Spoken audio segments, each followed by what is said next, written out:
Hey guys, Tyler Pencek with Real Life School here. Again, I am going to do just about 10, 20 minutes talking about military members, enlisted officers, good, bad, ugly, and our financial status, okay? Let's face it, society in general is 90% of us are in debt of some sort, okay?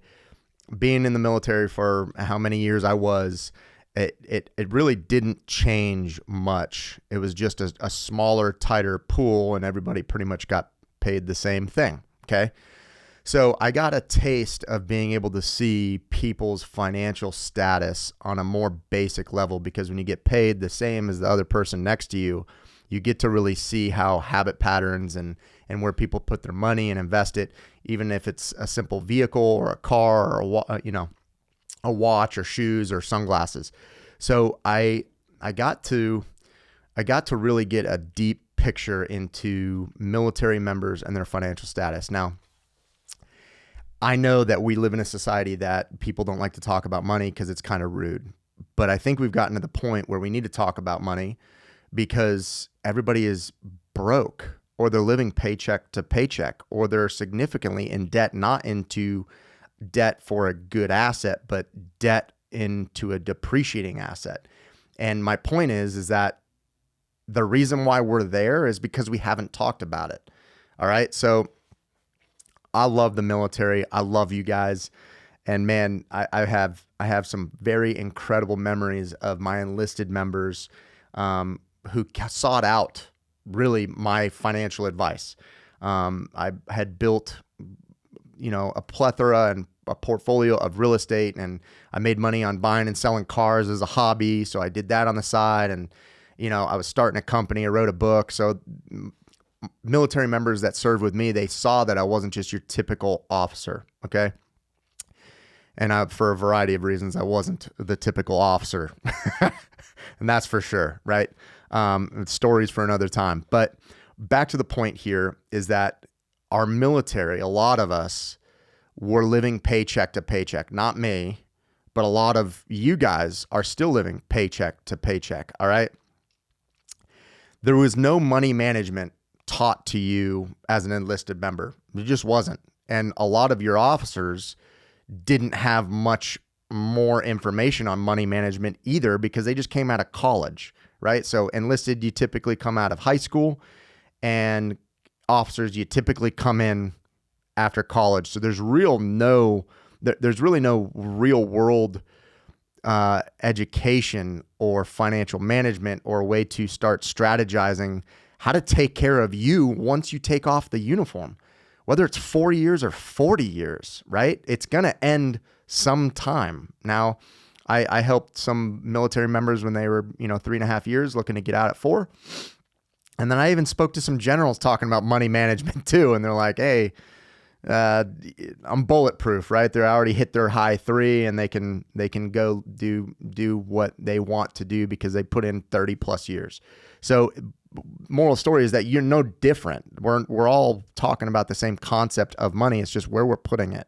Okay. For the enlisted guy, you're an adult now. So now you're getting a stable paycheck. I get it. And you're buying all the things that you wanted to buy for so long, but you never had the finances to do so.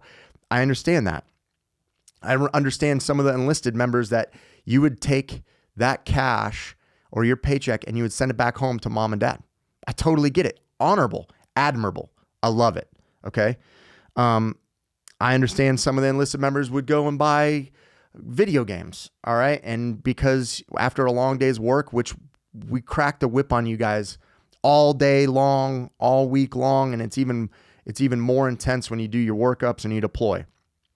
So when you come home, you're spending your money on your video games or your social media platform stuff. I don't know what it is anymore, but I know that you're in your barracks room and you're on your television, you're buying subscriptions and all that stuff. Okay. Some words of advice are, if you learn what I'm trying to teach you in terms of financial responsibility and financial management, you'll be able to get to the point in your life where you're able to live the life that you so choose, vice on somebody else's dime, and hoping that they don't fire you, or you're not afraid of not getting the promotion because you want that extra pay bonus or pay raise. I want you to start focusing on, can I do without now, so later on I can have a little bit more cushion, comfort, and freedom, okay? Officers, you guys are no better. You just got paid more. I had a whole bunch of buddies that were getting paid buku bucks, and they go buy a brand new car, buy the motorcycle, buy a boat, buy all this stuff. I get it. YOLO, right? You only live once. But man, if you just cut half of the wants that you wanted, you could have saved up so much more. You would have been in a completely different financial position. You wouldn't have been at this crossroads in your life at 10 to 15 years and say, well, I should probably take it to 20 years because then I'll be able to retire. No. Okay, let me repeat that. 20 years in military retirement, the answer is no. You cannot retire. You can't do it. It's not possible. And here's the thing. Yes, they cover your insurance. Great.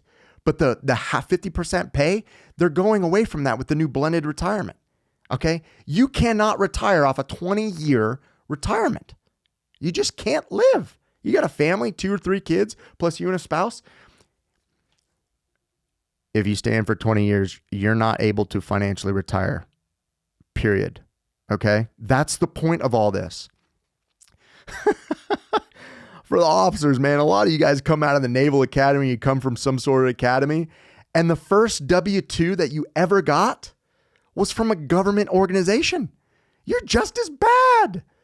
So that's where I fit in here, guys. You guys didn't listen to me when I was wearing the uniform. Now I got to get out so I can be a little bit more boisterous to tell you guys, hey, wake up. What you're doing is fantastic. You're, protecting the innocent and punishing the guilty. Dig it. But now don't be reliant on staying in for 15 to 20 years so you can retire. You can't. I'm telling you, you can't. Okay. I digress for a moment. Okay. You see the logo here is an hourglass. And the whole point of it is that once that time is out with your life, you do not get to flip it back over. It's game over. That's the whole point of this thing. I know we're young and we're getting in and we're going through training and we're shooting and we're doing and we're, physically fit and all that stuff. But you got to ask yourself, like, am I staying in for 15 to 20 years or more because I absolutely love what I'm doing? Or am I staying in because I'm scared to get out and I'm afraid that I'm not going to be able to make it? Or am I staying in because I just want the benefits? I will tell you that I met, I had the honor and privilege of serving across the United States, a couple different squadrons, and even Washington, D.C. Yuck, by the way, sorry. But I got a taste of the politics inside the Marine Corps. And quite frankly, kind of disgusted here. I mean, you got some of these people that were just trying to hit their high 3, and there's something that eats at a man more than money. Okay? I talk about money as a means to an end. The problem is you don't know how to manage it. The problem is you spend more than you make. The problem is you're living paycheck to paycheck. But the solution is if you just hold back on some of the silly little wants and you invest it in the right areas. For me, it's real estate. You and I both need a place to live. Why would you not invest in it? Okay? I got a glimpse and a peek behind the curtain. And I saw people that were chasing the years to retire. But it just proved that they had no financial sense, that when they ran the numbers, when they got to 20 years, they still couldn't financially retire, which means that they got to get another job, whether they like it up front and then they turns into misery later on, but they got to do it all over again. So I'm asking you, and I'm telling you, start today. Okay, start managing your finances. Stop buying the stupid car. I think of a few different staff NCOs that I had over the years that had a car payment of $600 to $800 a month. Are you kidding me? Yeah, watch this, sir. And they could hit it from the window and like remote start it from the parking lot. I don't care. I don't care. And who cares that you can remote start it? It's not a video game, dude. It's an A to B, all right? Enlisted people, don't buy the silly car. I know you treat yourself. You made it. You're honorable. You're putting on the uniform. You deserve to have some things to look forward to. But the things to look forward to should not become a habit pattern for your spending, because that's how you become a slave. I call it a modern day slave, whether you're in a corporate world or you're in the military. If you're living paycheck to paycheck, you can't quit. What else would you do? What else would you do?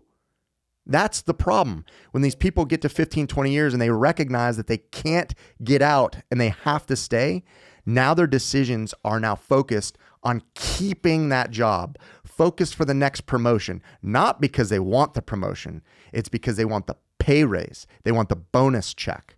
That, in my opinion, is unsat. Okay? So if you can just prove to yourself that you don't need the promotion, you don't need the organization to pay you your paycheck on the 1st and the 15th, then it changes everything about you. Your decision-making ability will now be stronger because it is grounded and it is founded on the right moral compass, not a financially persuade decision tree. So I just figured I'd do a little podcast / short clip here. The problem is you guys are living paycheck to paycheck, whether you're in the corporate world or in the military. Well, 90% of you. You just, as officers, we're just getting paid more and you got nicer, cooler, better things.